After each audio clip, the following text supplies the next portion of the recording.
안녕하세요. 읽어봄입니다. 오늘은 스가하라 유이치로가 쓴 사업을 키운다는 것이라는 책 이야기를 해볼게요. 이 책은 정말 오랜만에 재미있게 읽은 책이에요.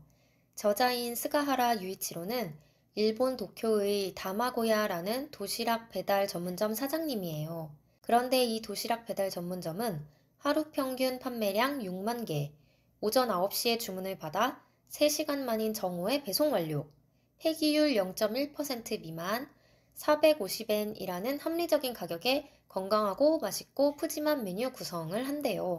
이 자체로도 대단해 보이지만 도시락 업계 평균과 비교하면 더 대단해요. 일본 도시락 업계에서 하루에 3,000개를 팔면 대형 기업이고 그게 업계 평균 판매량인데 다마고야에서는 6만 개를 파는 거예요. 업계 평균 폐기율은 3%인데 다마고야에서는 1%도 아닌 0.1%고요. 이런 소개를 보고 다마고야라는 회사에 무척 관심이 갔어요. 다른 업체보다 저렴하게 식자재를 사는데도 더 좋은 재료를 쓰기 때문에 판매 가격에서 식자재비가 차지하는 비율은 높다는 다마고야 도시락도 먹어보고 싶어졌어요. 하지만 웬만해서는 일본에 가더라도 다마고야 도시락을 먹기는 힘들어요. 일본에 살아도 마찬가지예요. 하루에 6만 개를 판다지만 그게 다 다마고야와 계약을 맺은 도쿄의 회사에 파는 거거든요. 계약도 아무 회사나 받아주지 않고 심사에 일주일은 걸린대요. 그러니 도쿄가 아닌 곳에서 살거나 도쿄에서 살아도 다마고야와 계약한 회사에서 일하지 않는다면 먹을 수 없어요. 한 가지 방법이 있기는 해요.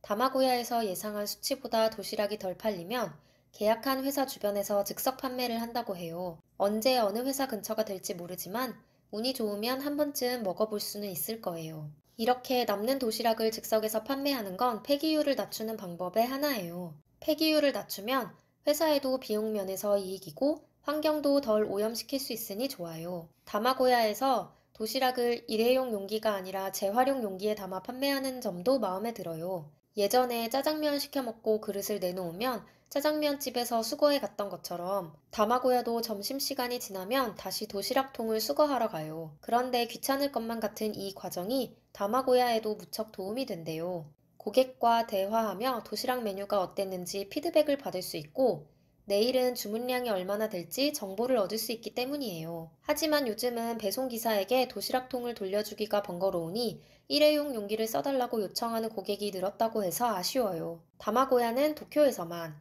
그것도 계약을 맺은 회사들에만 파는데도 하루에 6만 개 이상을 파니까 다른 지역에 지점을 내거나 일반인도 살 수 있게 하면 판매량이 훨씬 늘어날 거예요. 하지만 저자는 다마고야의 비즈니스 모델에서 그렇게 하면 얻는 것보다 잃는 것이 많다고 해요. 이 책 제목은 사업을 키운다는 것이지만 규모를 계속 키우는 것만 좋다고 하진 않아요. 서비스의 질을 떨어뜨리지 않으면서 혹은 개선하면서 사업을 키울 방법을 고민하고 국가 재정이 어려운데도 지방의 중소기업들은 번창하는 이탈리아에서 이상적인 기업의 모델을 찾아요. 저는 처음에 이 책 제목을 보고 여러 기업의 사례를 소개하고 분석하는 내용일 줄 알았어요. 어떻게 사업을 키우면 좋은지 사례와 연구 결과를 바탕으로 조언하는 책일 줄 알았어요. 딱딱하거나 어려울 수도 있지만 흥미로운 내용도 조금은 있겠다고 생각하고 읽었어요. 그런데 한 회사의 성장 성공 스토리였어요. 이런 부류의 이야기는 대부분 재밌는 것 같아요. 물론 사업을 키운다는 것은 사장이 자기 회사의 이야기를 쓴 거니까 좋은 이야기만 한 걸 수도 있어요. 그래도 비행청소년, 폭주족, 중퇴자 등이 입사해서 충성에 가까운 의리로 창업자인 저자의 아버지와 똘똘 뭉쳤던 일, 고객을 위해서라면 상사에게도 자기 의견을 굽히지 않는 직원들, 고등어가 30톤 잡혔다는 제보에 신속히 출동해서 공수해 온 일, 도시락 반찬을 수작업으로 담는 새 레인 중 가장 숙련도 높은 레인에 서기 위한 고군분투. 요즘 같은 시대에도 인터넷 주문은 10%뿐이라 매일 1시간 반 동안 전화와 팩스로 5만 건 이상의 주문이 쏟아져 들어오는 콜센터 등을 보며 누가 웹툰이나 드라마로 꼭 좀 만들어줬으면 하는 생각을 많이 했어요. 왼손으로 호일을 까는 동시에 재빨리 오른손으로 생선을 담는다는 점이 높은 평가를 받아 시급이 오른다는 예시를 보면서는 목욕의 신이라는 웹툰이 생각났어요. 다마고야에도 목욕의 신에도 일반적으로는 그리 진지하게 생각하지 않는 일을 아주 진지하게 여기는 사람들의 세계가 주는 재미와 감동이 있어요. 사업을 키운다는 것에는 도쿄의 도시락 배달 전문점인 다마고야가 창업부터 지금까지 성공적으로 성장해온 비결과 아버지에서 아들로 승계한 과정이 담겨 있어요. 앞날개와 추천의 글에는 핵심 내용이 잘 요약되어 있고요. 그래서 사업, 특히 도시락 사업을 하는 분이 읽으시면 도움이 많이 될 것 같아요.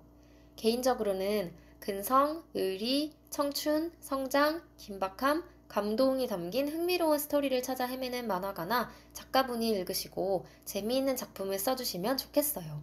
끝까지 들어주셔서 감사하고요. 좋은 하루 보내세요.